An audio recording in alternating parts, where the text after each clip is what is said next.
Արդեն հարցաթերթիկում դուք նշել եք, որ քրեական ենթամշակույթ ունեցող անձանց հետ միայն հեռախոսով եք խոսել եւ երբևէ չեք հանդիպել։ Նման բան եմ նշել։ Այո, Կարծիքով բարեվարկական հարցաթերթիկում այդ հատվածում երևի հարցադրումն էր այդպես։ Եթե հեռախոսով խոսել եմ, եթե պաշտպանում եմ քրեական ենթամշակույթ ենթադրաբար ներկայացնող անձին, առանց հեռախոսով Հա, ներողություն, ճիշտ եք ասում։ Մի անգամ նման բան եղել է, օրենքով գողի հետ եմ խոսել։ Երևի դա եմ նկատի ունեցել։ Հա, այսինքն միայն հեռախոսով եք խոսել։ Այո, միայն հեռախոսով եմ խոսել, որովհետև այդ անձը գտնվում է հետախուզման մեջ Հայաստանի Հանրապետության սահմաններից դուրս։ Քեն չեմ հանդիպել։ Հասկացա։ Հեռախոսով եմ շփվել հետո։ Դա օրենքով գողի հետ, բայց քրեական ենթամշակույթ հարելը դա միայն օրենքով գող լինել չի։ Օրենքով գողը դա աստիճանական կարգ է, էլի քրեական ենթամշակույթի։ Քրեական ենթամշակույթ հարող անձանց հետ երբևիցե չեք առնչվել, չեք շփվել։ Պարոն Հովհաննիսյան, քրեական ենթամշակույթին հարող Ենթադրաբար հարող, ասենք անմեղության կանխավարկածը չխախտելով։ Անձանց հետ բնականաբար շփվել եմ, որովհետև հրապարակային ձևով ներկայացնում եմ դրանցից որոշի մասի պաշտպանությունը։ Քրեական գործ ունեմ, քրեական վարույթ կա, քրեական գործ է քննվում Արմավի մարզում, քրեական գործ է քննվում Երևան քաղաքի դատարանում մեկ քրեական գործ, մեկն էլ Շենգավիթի նստավայրում, 1, 2, 3 քրեական 3 կամ 4 նման քրեական գործերով պաշտպանություն եմ իրականացնում։ Ես ոչ թե թաքցել եմ այդ տեղեկությունը, ուղղակի հարցադրումը երևի այնպեսին է եղել, որ չեմ ներկայացրել։ Լավ, ձեր ամեն դեպքում ձեր մասին տեսել եք կոռուպցիայի կանխարգելման հանձնաժողովներ, մտահոգություն ունի, մամուլում էլ կան հրապարակումներ, հա, որ դուք քրեական հեղինակությունների փաստաբան եք, այստեղ ուզում եմ հստակեցնեմ նաև իմ դիրքորոշումը առայն, որ ցանկացած հանցագործություն կատարած անձի փաստաբան լինելու մեջ որևիցե խնդրահարույց բան չկա, էլի այդպես։ Բայց ամեն դեպքում մյուս կողմից քանի որ հավակնում եք իրավապահ մարմնի ղեկավարի պաշտոն դառնալու կասեք ձեր պատկերացումներն ինչպիսին են քրեական ենթամշակույթի վերաբերյալ։ Արդյոք կհամաձայնվեք, որ քրեական ենթամշակույթին հարելը դա հակապետական եւ հակահանրային արարք է։ Շնորհակալություն։ Ուրեմն այս հարցով ես զբաղվել եմ սկսած դեռևս 2019 թվականից որպես գիտնական իրավաբան։ Երբ որ քրեական ենթամշակույթի վերաբերյալ հայեցակարգը մշակվում էր, քրեորեն պատժելի արար դարձնելու մասին, ես իմ տեսակետն էի ներկայացնում այդ առումով։ Ուրեմն հայեցակարգի ղեկավարները անկեղծ ասած ես առաջարկում էի այլ մոտեցում, որ ավելի բխում էր պրակտիկայից, կոնկրետ չնույնացնել օրենքով գողերին եւ քրեական հեղինակություններին, որովհետեւ դրանք տարբեր կրիմինոլոգիական հասկացություններ են։ Եվ ներկայացնում էի, որ խնդիր է լինելու նախաքննության կատարման ընթացքում այդ արարքները որը բան է բացահայտելու եւ ճիշտ քրեական որակում տալու համար։ Իհարկե իմ տեսակետը լսվեց, բայց իհարկե կարծես թե մի կողմից էլ անտեսվեց։ Ամեն դեպքում մենք ունեցանք այն օրենսդրությունը, ինչ որ հիմա ներկայացված է քրեական օրենսգրքում, իմ կարծիքը, պարոն Հովհաննիսյան, այդ երևույթի վերաբերյալ շատ ծայրահեղ է եւ դա հանրահայտ փաստ է։ Ես հիմա կանդրադառնամ այդ բարեվարկության մեջ ներկայացված որակումներին, որոնք կրում են սուբյեկտիվ բնույթ եւ ոչ որևէ այլ ծանրակշիռ փաստարկներով հիմնավորված չեն։ Ես օրինակ գիտեմ դատավոր վերջերս նշանակված, ինձ հետ միասին քրեական ենթամշակույթին հարող, ենթադրաբար հարող անձի է պաշտպանել, բայց այդ մարդը հիմա դատավոր է, բավականին էլ գրագետ եւ փորձառու լավ դատավոր է։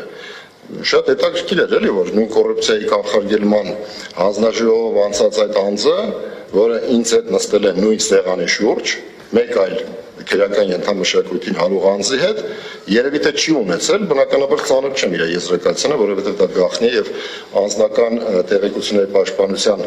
դրույթից ելնելով ոչ մեկ չէր կարող ունենալ, բացի երևի խորհրդից։ Ու այս պարագայում կոռուպցիայի կանխարգելման հանձնաժողովը նման որակումներ է տալիս։ Նորից կրկնեմ, պարոն Հովհաննիսյան, ուրեմն իմ վերաբերմունքը դրա վերաբերյալ շատ կտրուկ է եւ շատ ծայրահեղ։ Ես գտնում եմ, որ պետություն պետության մեջ չպետք է լինի։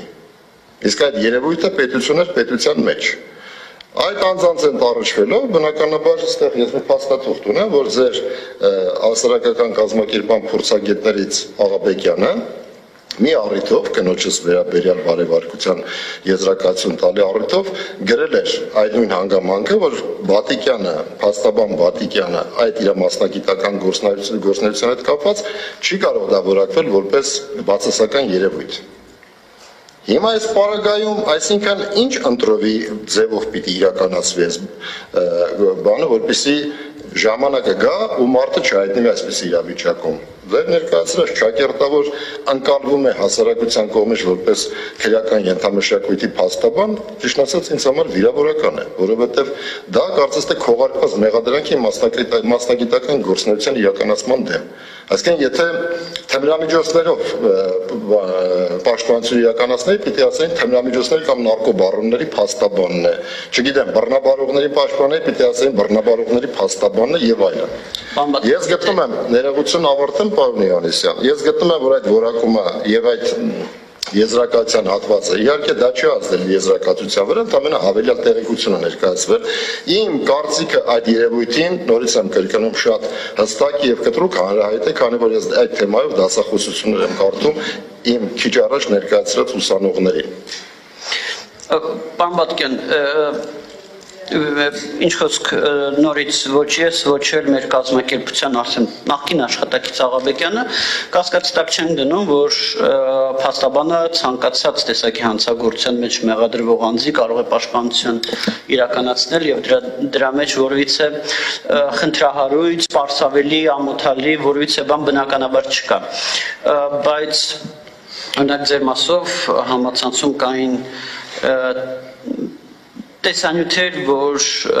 գրկախառնվում եք, ես հեսա ազգանուն ասեմ, Բանդուրյան ոնց որ, հա, Բանդուրյանների հետ։ Դուք նոր ասեցիք ձեր խոսքում, եթե ես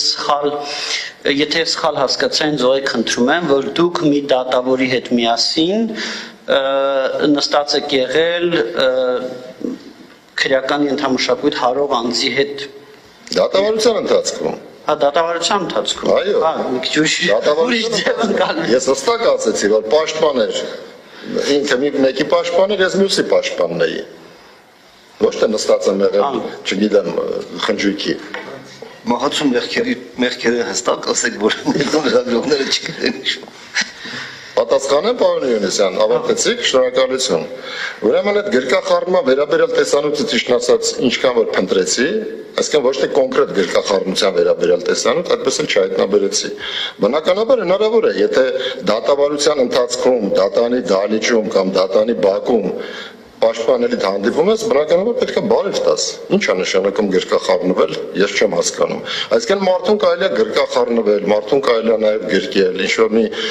սփոփիչ խոսք ասել, ինչ որ բանի վերաբերյալ։ Ճիշտ ասած, ես նման բան չեմ հիշում, չեմ տեսել, եթե նման բան էլ կա, դրանից չեմ հրաժարվում։ Բայց ամեն դեպքում իմ կարծիքն է այստեղ կարևոր, ոչ թե քրեական ենթամշակույթին հարող անձանց հետ, չգիտեմ, գրկախառնությունը։ Եթե կա այլ փաստարկ իմ կողմից այդ երևույթին որևէ կերպ հարելու, խրախուսելու, այդ նույն մարդիկ քրեական ենթամշակույթի սուբյեկտները շատ լավ գիտեն իմ կարծիքը, դες ինչ կարծիք եմ ներկայացնում դրա վերաբերյալ եւ այդ երևույթը վերացնելու վերաբերյալ։ Նորից եմ կրկնում, ես չեմ կարող հանդուրժել պետություն, պետության մեջ այդ մոդելը,